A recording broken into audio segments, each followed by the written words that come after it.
We have got a phenomenal group of people coming in right now. They'll discuss the building of educational systems to promote innovation and entrepreneurship in the Americas. Please welcome a distinguished panel. Leading the group is Julio Frenk, President of the University of Miami. Lucia Acurio, Chief Executive Officer of Grupo Edutec. Miguel Brechner, President of the Ceibal Center. Rhonda Lenton, she's the President of York University. Omar Arias, Manager of Global Engagement and Knowledge in the Education Global Practice at the World Bank. Ariel Fiszbein, he's the Director of the Education Program at the Inter-America Dialogue. And Luciano Braverman, Senior Director for Education at Microsoft. Big hand of applause.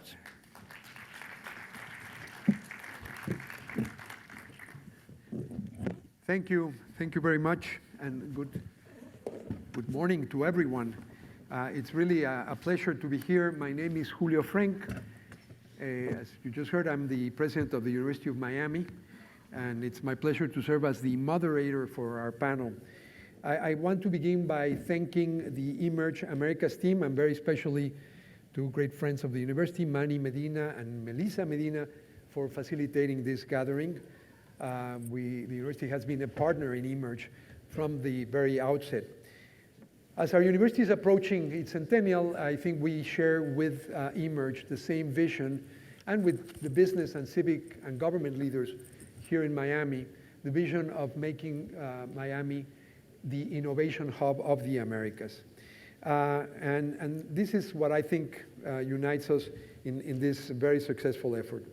Today we're going to approach a very interesting topic, and which is the role of educational systems in innovation. It's also a very interesting panel because, as you just heard, and I will reiterate a little bit in my introduction of our panelists, this is an incredibly diverse panel, both geographically in terms of the different countries, but also in terms of the different sectors that are represented here. You have both private, people in higher education, people in multilateral organizations, people in private companies, and we're delighted that they have agreed to come. So we will be talking both of how do we integrate across sectors and also how do we collaborate among countries. Now, let me just say by way of introduction that when you think of education systems and innovation, there are three ways in which they intersect, in which education systems have a major role. First, schools and universities are multipliers of innovation, as multipliers, because they actually train and educate the innovators in every field. And this is true, by the way, at all levels of education, from K-12, stimulating curiosity and introducing children into some of the concepts, all the way to higher education. But second, schools and universities are themselves objects of innovation. So they're not just multipliers, they're also objects. Some of the more interesting applications of different technologies is happening in universities as we are reinventing the way we teach students in universities and in K-12 education. And third, for research universities in particular, they are the generators of innovation, because a lot of the fundamental discoveries that fuel innovation happen in universities, and good universities, research universities, will have explicit areas of the university to fuel innovation. So whether it's as multipliers, as objects of innovation, or as generators of innovation, educational institutions have a major role to play. In education systems engage in what I would describe as meta-innovation. It's producing in their own way they educate the innovations that will then get multiplied as we educate new generations of innovators. So today we have this very distinguished panel. They will look at this comprehensive look at how do we engage education systems in innovation. We have a limited amount of time, so I'm not going to spend the time introducing. They're all very distinguished, and we could spend the entire time just reciting their great CVs. But let me just mention them. Lucia Acurio is the CEO of Grupo Edutec in Peru. Again, you can see her full bio in the program. Miguel Brechner is president of the Ceibal Center in Uruguay. Luciano Braverman is the senior director of education at Microsoft LATAM, based in Fort Lauderdale. Rhonda Lenton is the president of York University in Canada. Omar Arias is the manager of global engagement in the education global practice at the World Bank, based in Washington, D.C. And then at the end, Ariel Fiszbein, who is the director of the education program at the Inter-American Dialogue, a convening and think tank in Washington, and who's been our partner with the University of Miami in organizing this, and I thank Ariel and the Inter-American Dialogue for that. He will provide a summary of what our 5 panelists will be discussing. So we're going to start a first round of questions. I will post open questions to the panelists, and they can freely jump and chime in and engage with each other. And then we will have the second part of the session. We will ask for your comments or suggestions or questions from the audience. And as I say, at the end, Ariel will summarize and close our panel discussion. So again, thank you to our 5 very distinguished panelists and our summarizer for being here. Let's start by setting the stage. What are the main challenges that the region of the Americas faces, where innovation can play a major role in coming up with solutions to some of the big challenges facing the region? Who would like to start? Sure, happy to break the ice. Well, thank you very much to the university for the invitation to be here with you. I mean, in terms of the broad question, clearly the main challenge in Latin America that has been identified both by research, but even when you talk to policymakers, is the issue of productivity. Most of the economies in the region are already middle income. And when you reach that level of development, you are you risk falling into what's called the middle income trap, in which it is very difficult to jump from middle income to upper middle income and to an advanced economy. And all the research points to productivity as being the main driver to make that jump. And productivity, I mean, according to all the research, at least 2/3 of it is usually explained by innovation. So in a way, I would say that's the main challenge. And then, of course, you've already pointed to the role that the education system plays in innovation. I'm happy to come back to the question later. Sure. If you allow me, yes, Julio, and thank you also for the invitation. Recently at Microsoft, we finished really deep research with more than 300 between universities, researchers, educators, where the key findings about this the situation that we are living right now, it's about the opportunity that we have in finding a way on how we keep engaged the students in a different way, how we somehow empower the educators to drive the transformation also in a different way in the classroom. The challenge on how we make the education institutions more efficient. And at the end, somehow how we start creating better learning experiences, right? So those 4 key areas are kind of the pillars where from Microsoft we are working really, really deep in trying to use technology as a medium to help address the opportunity that we have in the region. Very good. Lucia, you wanted to, and then we'll turn to Rhonda. Okay. Please. Hello. Okay, thank you. Well, I would like to add of what Luciano said related to more what is happening in the classroom today still, in the sense of, for me, the main challenge would be to really how to move to a STEM education, STEM approach, STEM mindset. It means science, technology, engineering, and math really happening in the classroom today. That's a real big challenge, even though schools today are really willing to introduce computer science and introduce all these new technologies, they are doing this still as an experiment, as an activity, almost like not the main activity that is across all the subjects, and they are not really getting far from the subject-oriented model in curriculum. So that's the main challenge, really, to really work on that. How can we really make it? Because even in US and in Canada, in different countries that are really working much more on that, they still have this model of classrooms divided by walls in math classroom and the science classroom and the technology classroom per an hour, per week, or 2 hours or so, and not a transversal activity that should be to really get to the innovation opportunity for all the students. Okay. That's great. Rhonda, then Miguel. Well, just before we start talking about innovation in education, I want to say that even in a country like Canada, despite throughout the 80s and 90s having a great deal of social mobility associated with education, the social inequality and the income gap between the rich and the poor has now started to increase again. And higher education is incredibly important. If you think about the statistics now that have been put out for North America, are that 2/3 of all emerging jobs will require higher education. 40 to 70% of all jobs are estimates for the impact of automation and AI. And so we know very well that will be huge transformation in between the jobs that are closing and the jobs that are opening up.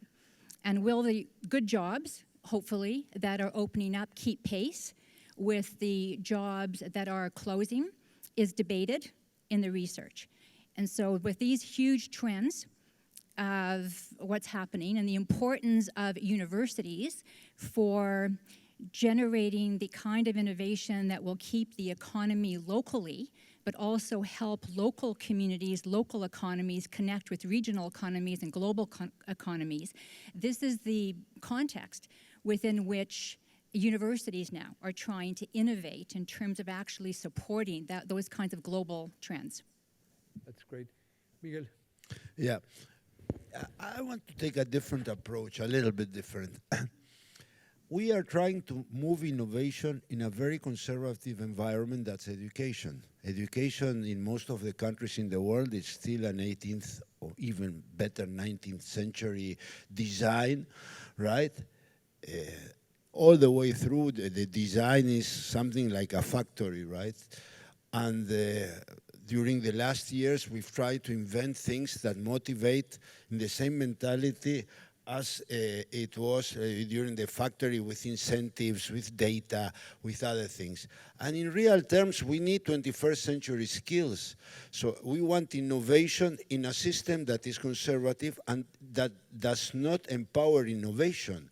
So the first thing I suggest as something that we didn't plan to do it this way in Uruguay, was to build an agency of innovation for education with technology and pedagogy together, so that you can have all the looks from the teachers, from the headmasters, from the technology people, from the university in one environment, but outside the system that has to educate 500,000 people, 5 million people, 50 million people.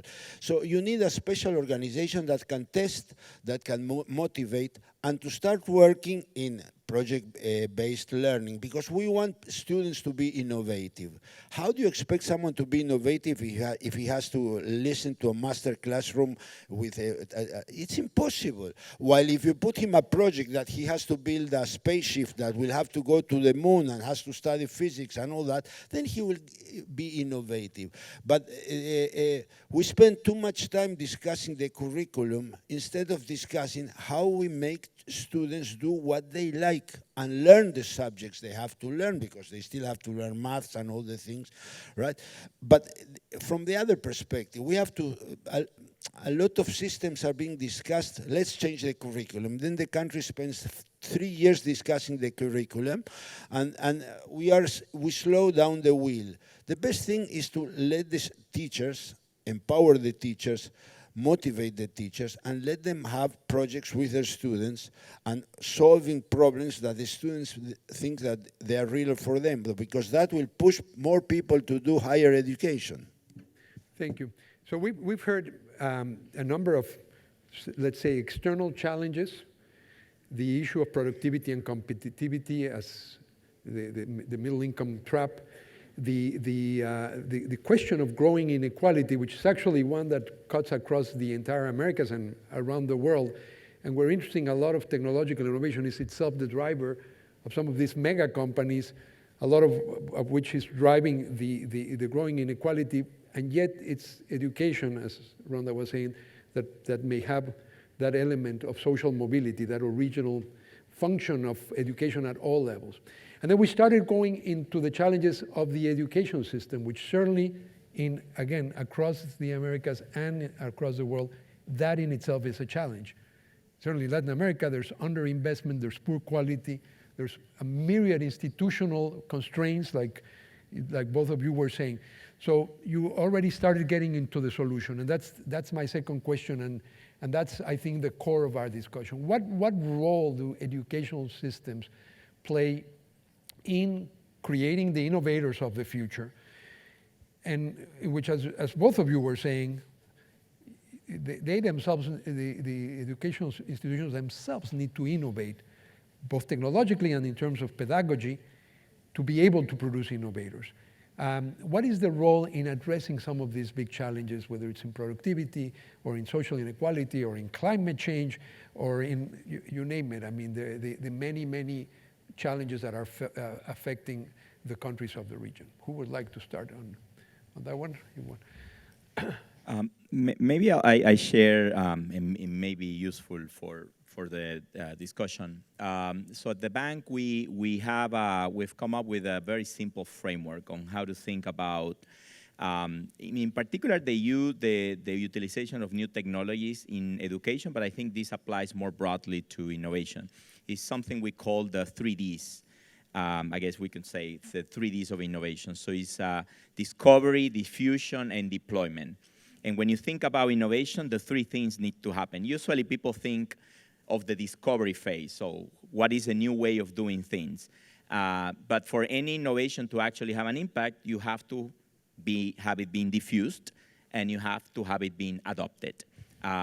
When you think about the role of the education system, it really cuts across these three phases. So, you know, obviously there's the sort of higher order skills that need to be produced in terms of either whether it's STEM or STEAM for the sort of high-end innovation to happen.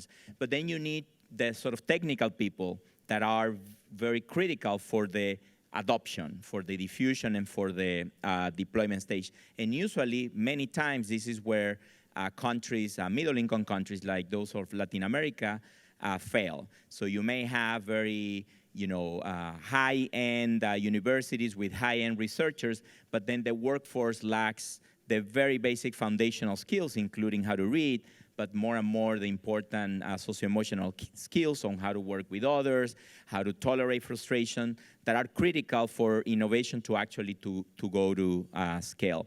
So I would say, thinking about the way the education system needs to contribute, but also how it needs to transform itself, it really needs to be we need to really be thinking about these three phases. The 3Ds, very good. Lucia.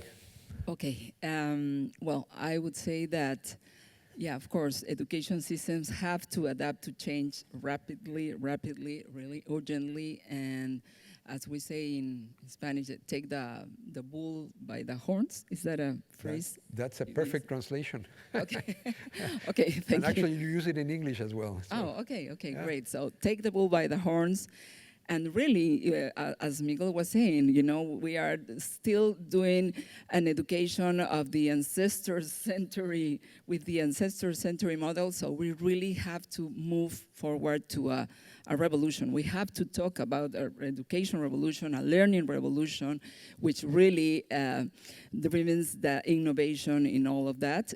So we have to think about how exponential transformations that are occurring today will take us to an exponential education where you include artificial intelligence, virtual reality, augmented reality, Internet of Things, all that in the classroom, in a daily classroom, to be able to put the imagination, the creativity, the innovation, the invention in the students as part of their daily experience, of the daily learning experience. I think that's the way we have to start talking about. That's great. Rhonda. Yeah, I mean, universities are obviously in very different places, but I would say that the trend in general is understanding that we are in a completely disruptive period. Even the notion that students come in the door, take a 120 credit degree or whatever the degrees are in the particular university we're talking about, and then leave and get their job and they're done, and that the university does that delivery by itself, that is completely out the window. We understand very well that higher education is a collaborative project. We need partners. It needs flexibility. Campuses are becoming more porous in how we educate. I will just give you one example that I think is scalable to many other companies, and it's a partnership that York University did with Shopify. And the notion, you know, at our campus, 68% of students work part-time to help put themselves through university. 25% of them are the first in their family to go to university. So it gives you an idea of the population that's at my university. And so you have a company who's partnered with us. They will pay the tuition for the student. They will give the student an internship. The student will spend no less than a third of their time at the company and 2/3 of the time in the classroom. And the company gets to interview the students. We had gender parity, so equal numbers of girls and boys. And these are now students who are working in the environment, and the company will end up hiring many of these students. This is an entirely different way of collaborative, work-integrated learning. That's just one of the ways in which universities are moving away from that model of the sage, you know, at the front of the stage, talking to the students in classrooms, in addition to this whole piece of what's happening with educational innovation and how we approach the classroom, hands-on learning, flipped classrooms. Students can get the content from MIT or Harvard on their iPhone.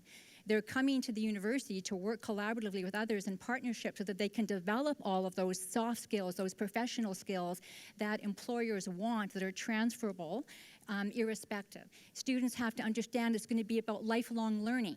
Only a part of our market now is the students coming from high school. A huge growing portion of our market are people coming back in to get the course or the certificate or whatever they might need in order to transfer. On average, it's not unusual that students graduating today will have 7 job jumps before they necessarily potentially land. So this is the environment where we are. And on the research side, you get this, there's a direct connection between teaching and learning and research. It's not only about the science and technological innovation. Universities have to drive the social and creative innovation. You know, you can have driverless cars, but unless you understand how people are going to interact with those driverless cars, they're not going to want to go to those driverless cars. So you need that creative and social innovation piece. And we now necessarily must partner with the not-for-profit, with the private sector, with other universities to take on these big global challenges. You know, if you look at the UN Sustainability Development Goals of climate change, security, unemployment, these cannot be solved by any single university or by any sector. So the innovation that is required is to build in this multi-sector collaboration on teaching and learning and on research. And my worry is that we're missing the infrastructure to support that. Education is too often left out of the conversations that are taking place in the banks or the IT companies, and we need to think about ways to build a collaborative network that we can work together. Julio, Luciano, if you allow me, building on top, and the key question is how we make it happen, right? So, and one of the things that we have been seeing is basically the importance of the existence of leadership and policy, right? If you have the right leaders and the right policy that enables basically this disruption, you can make it happen, right? So having a clear vision, having a strong plan, the right resources, always thinking in inclusion is absolutely critical. I had a chance last week to be in Argentina visiting a school in Mendoza. The school is the Tomás Alva Edison. It's one of our flagship school, one out of 17 across the world in Microsoft. And I was amazed, right? It's a very humble school, no resources, but with all those characteristics that I have just mentioned. And they are creating innovation at the spot. Why? They're having the right empowered educators, driving, small things, right, but with a huge, huge impact. We have just mentioned, right, working through projects, working instead of looking in front in round tables, basic pedagogic stuff, and with the help of the technology, how, the results they are able to address, right? Having said that, again, I believe that this concept of vision to drive the right and modern learning places, working with intelligent environment, and last but not least, again, having the right blueprint, technological blueprint, platform that supports that vision is key. That's very good. Miguel. It's very important institutional design. Who is in charge of what? One of the big challenges that it's here and everywhere is scale, right? How to scale the success of one or two schools, right? Because charter schools are very good, but they have to have one guy in charge of building that in everywhere in the world. But so you don't have enough people in charge of that, and that's why they fail, right? And we have to understand that schools are totally different than business. We have to have collaborative work between business, university, and schools, but we have to understand that it's a totally different incentive motivation. We cannot apply the incentives of business like we pay you more if they pass more and all those crazy things that at one point were on the table 10, 15, 20 years ago. We have to understand that this is based on capacity building, on bringing teachers to a level, because that's their motivation, to have the students learn. And we have to be very innovative in the institutional design, because the moment you have one organization that runs 30,000 schools or 10,000 schools or 1,000 schools and has to start writing rules for all the whole organization, it's like building the Soviet Union again in the 21st century, right? You pretend someone to be in charge of 2,000 schools, of 1,000, of 200. It's impossible. We have to find a new design for that with much more freedom. And that's the key. And the other issue in schools, time is different than in business. We are all I'm come from the technology world, okay? We are all very badly accustomed to how technology has changed in the last 50 years. We cannot expect people to change in 50 years in education. The improvement has to be small every year, but has to be sustained. And that's how schools change. That's how Canada changed. It didn't change from one Monday to the other. Everybody talks about Finland, but you know when they started in the 1970s, right? Against all the opinions in the world. So we cannot say, okay, for tomorrow morning we will be 20% better in schools. It's impossible. So we have to have that out of our heads. Thank you very much. A number of very important issues have been brought up. I like the idea of the 3Ds to understand and the role. But Lucia mentioned the notion of an education revolution, and for this gathering, which is so focused on technological innovation, for whatever reason, education was probably the one field of large social endeavor that did not experience a technological revolution during the 20th century. But it is happening now, and it's technology, but it's also advances in the cognitive sciences. We know how children and adults learn, and we know that the old paradigm that you study theory and then practice, you apply it, is wrong, that it actually works more often the other way around, and hence all the flipped classroom and immersive learning experiences that Rhonda was talking about. And the third factor driving is the dynamics of the labor market. The fact that graduates today are facing the most dynamic and rapidly changing labor market precisely because advances in technology and innovation in other fields that are leading to the whole question of the future of work, and where universities need to change their model, as Rhonda was saying, where this idea that education is something that happens to children and young adults at a defined period of life, and then they go out into the real world, is obsolete. Educational systems must become open systems where people are coming in and out at different parts of their evolving career needs. So how do we do that? You've talked of institutional design, of leadership, and part of that is that the educators themselves were educated in the old system. Most of us were educated in the old system. So developing the educators for this new era is a huge challenge. So hopefully we'll get into a little bit more of the house. Let me start with one how and one last round, and then we'll open it to the audience. We have multiple sectors here. We have public, private, at the national level. We have multilateral, we have business. We have from very different countries. How do we get different sectors to align? Miguel was talking about the need for that kind of, and Rhonda mentioned the multi-sectorial approach. Several of you have touched on that.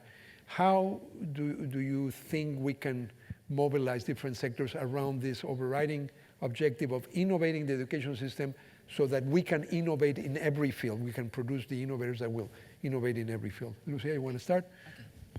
I would say that really the government is the first ingredient. It's really, really the main way to start with the government decision, with the government mindset, really, really focused on investing in education and innovation in education. That's the main thing that's really important. And if this government, this country, has the opportunity of having an agency like it could be possible, for example, in Uruguay, that would be great to start that way, and then to invite all the stakeholders, all the other actors to be to add to this project, to this journey of doing this revolution, this education revolution and learning revolution.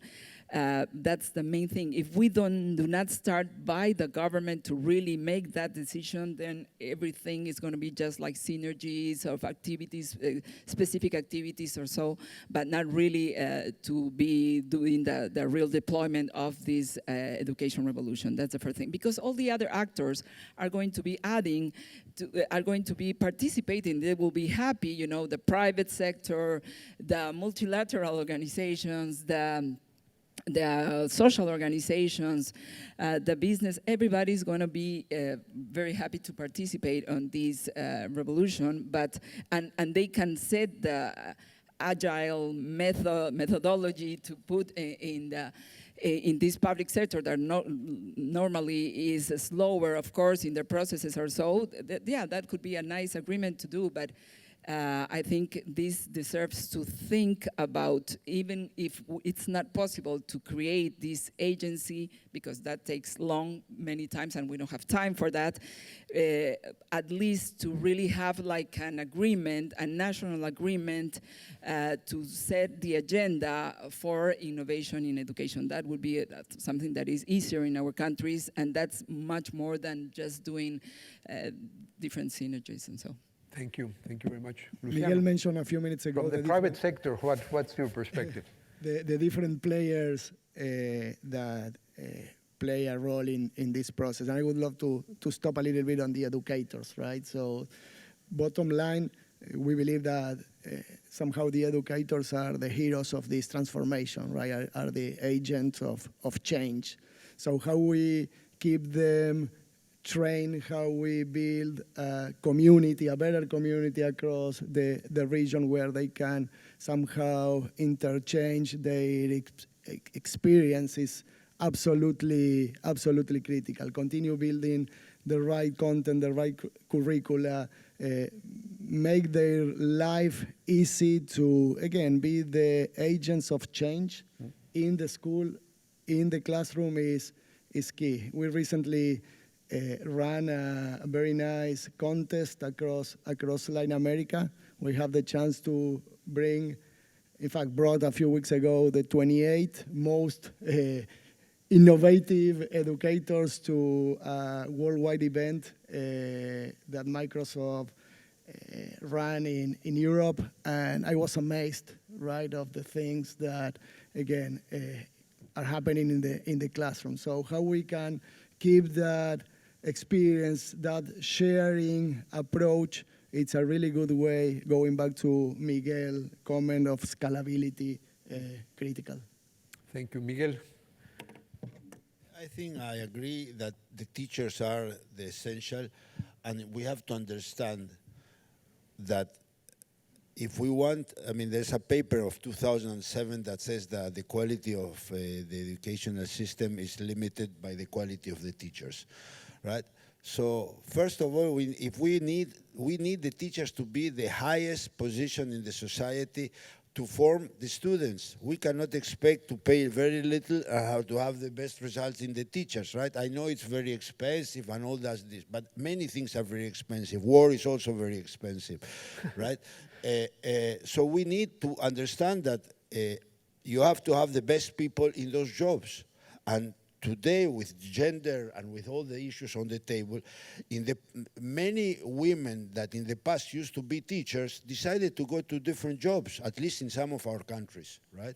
And that, unless you put teachers the same way as you put engineers or biology people or life science, you won't get that. So it has to be public policy. I agree totally. It has to be public, it has to be government, and we have to invite all the actors to be part, but each one with its specialization. The specialized people on education and pedagogy are the teachers, not business. With all my respect, right? You ask why technology didn't impact in the last 50 years in education, like impacted in medicine and other things. It didn't impact because it was imposed by the vendors to the system instead as asked from the system to the vendors. And that is a problem that has changed now. It's not anymore. Vendors are working with teachers to find solutions. But we have to, everyone has to be in that table. But if we are working in K-12, let the people that run K-12 have a say. Rhonda. Yeah, I mean, I want to say that this is one area where every single sector has a role to play if we're really going to progress more quickly. You can't really look to government only or private sector only or higher education only because we each contribute something different. For sure, you want to do an analysis of what are the barriers, what is standing in the way of really solid collaborative process when it comes to innovation, and try to remove those barriers, and their government does have a role. Absolutely, higher education has a role. We are driving innovation not only in our own practice, but in directly trying to drive innovation. I mean, it would be hard to find a university in Canada right now that does not have entrepreneurship programs, certificates, innovation hubs that we support our faculty members and our students. You know, one of our students was so successful, they got money on Dragon's Den. I mean, we're doing all kinds of innovative hubs and all kinds of supporting startups and scale up. So universities definitely have a role. The private sector has a role. I mean, you talked about how you ran a competition.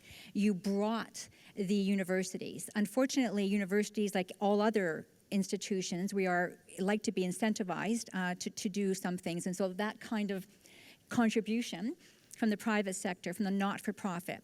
You know, we had some researchers who were working in the area of transportation, particularly in, you know, change management, how you move freight from one place to the other. And someone in business found out about these researchers, and we have a major problem in moving freight across Canada. And the provincial government, as well as the municipal governments, are faced with this problem. The researchers were the glue, but they all came together and they created a smart freight center that has collaboration from all of those units now that are going to be working together. And we've agreed that from that center, we are going to be changing our curriculum. We are going to look at our e-commerce, on the curriculum and our programming, in our business programs to see how we need to evolve that in direct response to the lessons learned from that. We have a huge homelessness hub that is a multi-cross-sector collaboration that, again, it did emerge from the researchers, but reaching out for not-for-profits and government.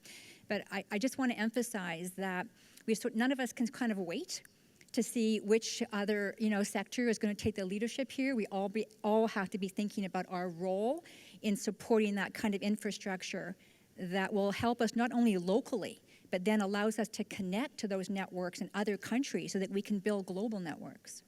Great. Omar? Again, I think, maybe picking up on what has been said, I would say when it comes to innovation and education, there's three good things come in three things that are useful to think about. The first is, any innovation, whether it's technological or non-technological, needs to start by affecting what happens in the classroom. That interaction between the learner and the teacher. And, for at least the next decades, education will continue to be a highly intensive human endeavor. So, we can think that maybe, we'll eventually replace teachers. I don't think that that's going to happen anytime soon.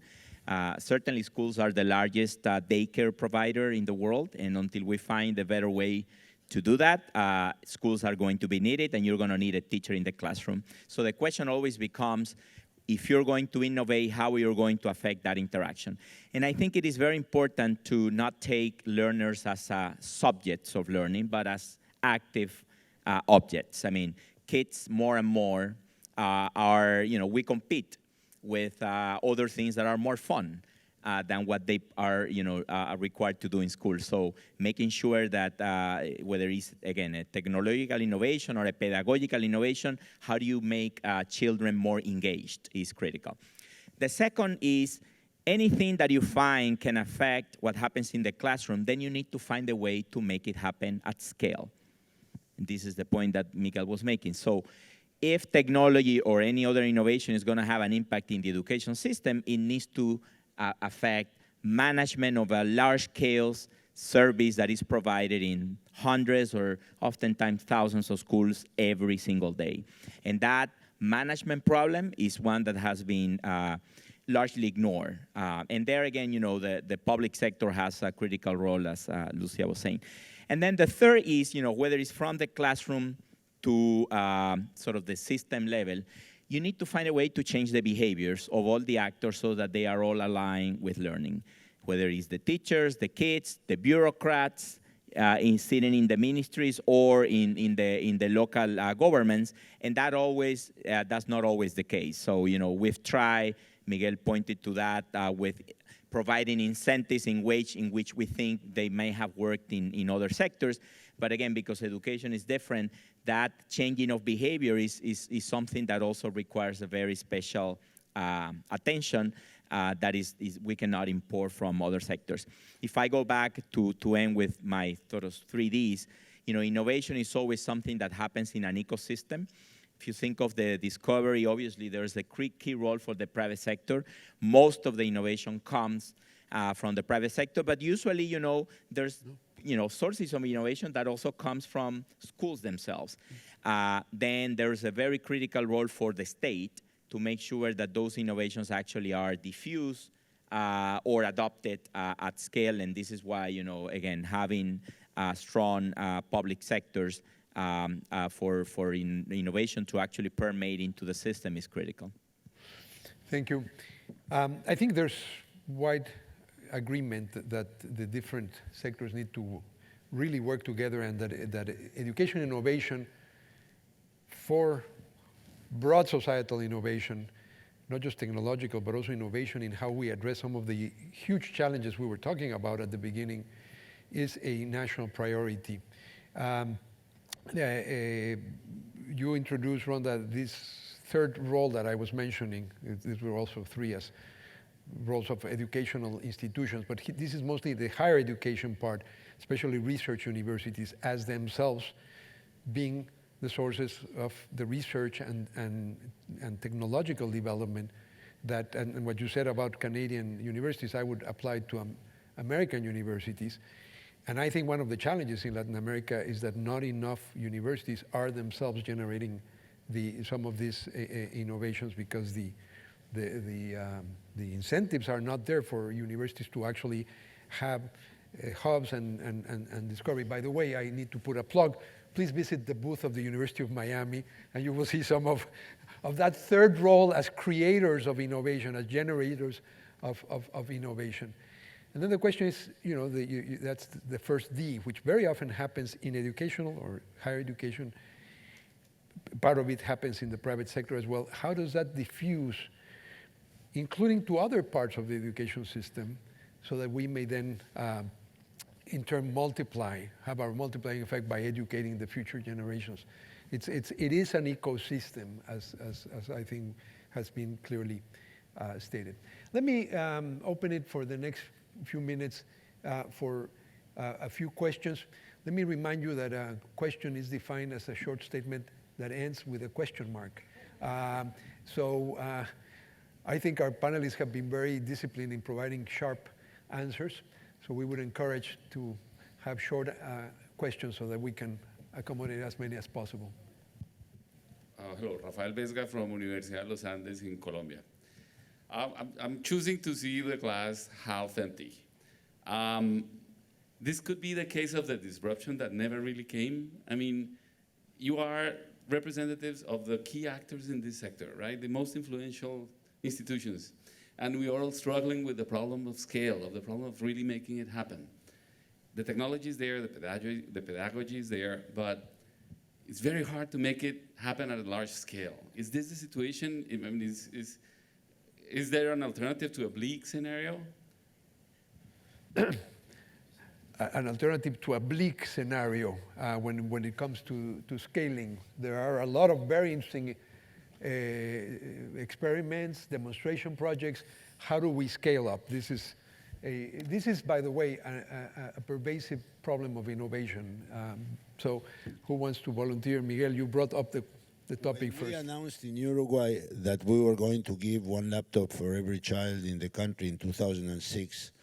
Everybody thought that we had smoked something special because it says it's impossible. Especially because in Uruguay it's legal to smoke it. So now it's legal. At that time it was not legal, right? I'm a marathon runner, right? A marathon, you have to plan it. A triathlon, you have to plan it. It's just an issue of planning. The problem is that you put that responsibility on the headmaster or on the teacher, that he was not formed to do that. And that's why I asked for special institutions to do things.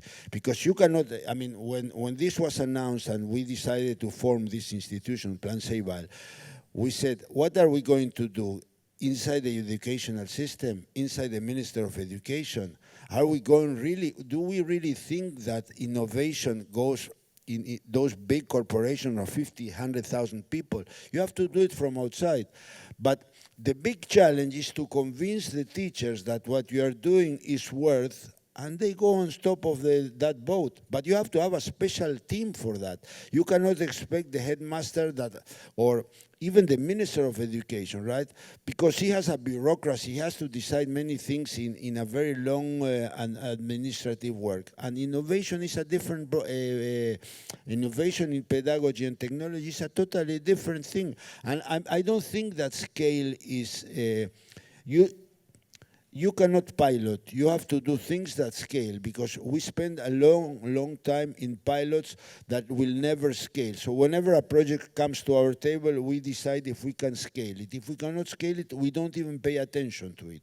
But it's not so difficult. Think about how it was scaled, the 5G, 4G, 3G, 2G in our countries in the last 30 years. Who would have expected? Think about how it has scaled many other things, right?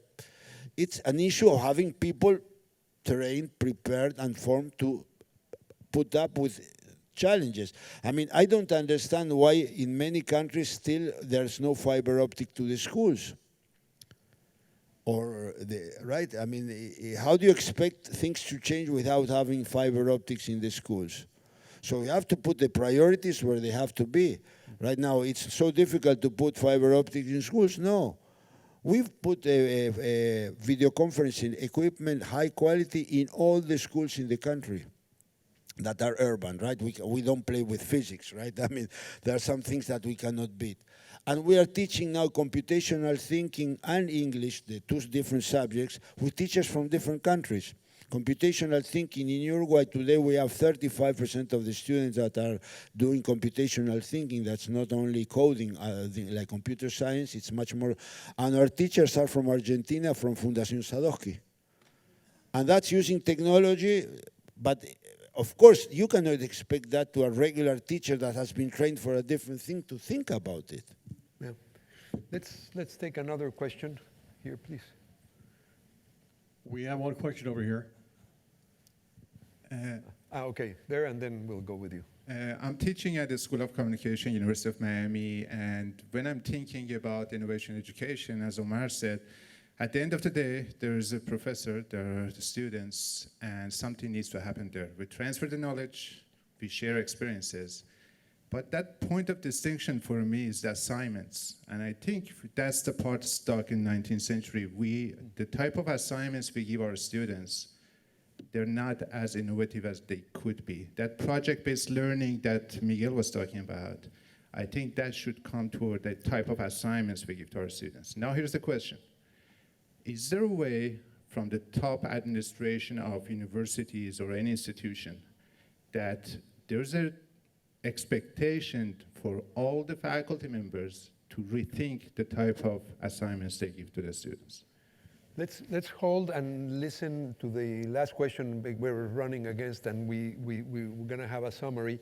So why don't you ask your question, and then I'll ask the panel for one last brief set of comments, and then we'll turn to Ariel for the conclusion. Thank you very much. So my first question is, I think that you all agree that teachers are the pillars of transformation. I would like to know, in your perspective, what are the skills that they would need to have in order to adapt this innovation and actually make it happen? Great. So assignments and teachers, two very crucial parts of education. Rhonda. Okay, so first of all, I actually want to take a little bit of exception to the notion that somehow all of the driving of innovation that is needed if we are actually going to scale can rest with education. Education is an incredibly important pillar, but it is not the only pillar. And if you look at the data, countries actually vary about the extent to which they rely on universities for R&D, for example, for innovation. Canada is actually quite high on relying on universities, but in other countries, there's a much higher reliance on private industry. So the only way to scale is through the collaboration, the multi-sector collaboration, where we are coming together to remove the barriers and think about how we can advance. But when it comes to education, we have a very important responsibility, and you're seeing retirement patterns in faculty members right now if you look across the world. And as new faculty members come in, we're absolutely requiring that they have technology-enhanced learning, that they have work-integrated learning, experiential education, and knowledge on flipped classrooms, innovation, entrepreneurship. Like, the ads look very different for faculty members that are coming in. And many countries have also flipped completely the learning approach from the lens of the faculty to the lens of the student. And so rather than talking about degree expectations, we now talk about student learning outcomes. So it's all from the perspective of the student. And there's a phenomenon, a concept in economics about leapfrogging on the progress of others. So countries should not each be going through their own path. They should be looking at South Korea, one of the highest innovation countries in the world, what's happening in India right now, and how you can leapfrog on that progress. No president can say to their faculty, tomorrow you will all be changing your assignments to align with student learning outcomes and required competencies. However, we are collegially rolling out exactly that in many countries. Ireland, the US, the UK, Australia, Canada, all now have an approach from student learning outcomes. What do the students have to learn? What knowledge they have to have? What skills? The assignments have to be aligned with those student learning outcomes. They have to be able to demonstrate that. So it is happening, but it is a slow progress, and we need to look for ways about how we can scale that much faster around the world. Thank you.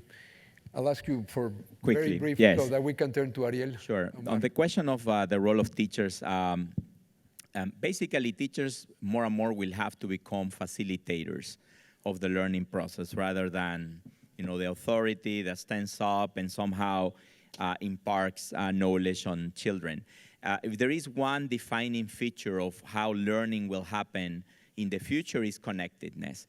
So kids are learning already, not just from the peers in the classroom or in the school, but connecting with other children through video games, online, and more. The same is true for teachers. They're going to have to be lifelong learners themselves because, their role is not about imparting a stock of knowledge that is static and doesn't change. All of those things already are accessible through, smartphone technologies, and it's really that role of facilitating the access and the interpretation of that knowledge that is critical. Thank you. So Ariel, you have the pleasant job of making sense of this very rich discussion we've had. Super rich discussion, and at various points I wanted to jump in and ask questions. But I think a bottom line message that I get from this discussion is that looking forward, education will need to be at the top of the policy discussions across the hemisphere. The types of issues that you brought up require really huge challenges that require a level of engagement and strategic thinking that often doesn't happen in society, in firms, in institutions. So that revolution that Lucia mentioned is there. Essentially, we're asking education institutions to be both the driver of innovation and the subject of innovation, and to do it at scale. And I think the word scale that you all emphasize is critical, not only to respond to the challenge that you identified initially in terms of the productivity bottlenecks that the region faces, but also the danger of increasing inequality that I think Rhonda also brought up early on. So basically, education institutions, teachers, firms, large and small, funders, public and private regulators, all of this have a role. And I would add something that was not brought up strongly enough across national boundaries as well in order to achieve scale. So I know that I need to wrap up, but let me just quickly mention a few things that were mentioned by the group in terms of what is needed. You talked about new skills, STEAM on the one hand, create social-emotional skills or creativity skills. You talked about changing profiles of learners, the whole idea of adult learners coming back to schools. A very strong emphasis on active learning, project-based learning or internships, etc. These are kind of things that what needs to happen. The key question is the how, and I think the how, I take a number of ideas here. One is the importance of having disruption agents, particularly within the public sector. This goes back to Miguel's point. Second, the need for some bridging agents that will provide that connection, whether it's networks or intermediaries that will facilitate these connections. And third, something that I think was not emphasized enough, but nevertheless I mention it, is the role of evaluation and learning so that the whole experimentation that we're calling for actually carries us forward. So thank you very much. Thank you. I want to again thank Emerge, and please join me in thanking our great panelists for a fantastic discussion. Thank you.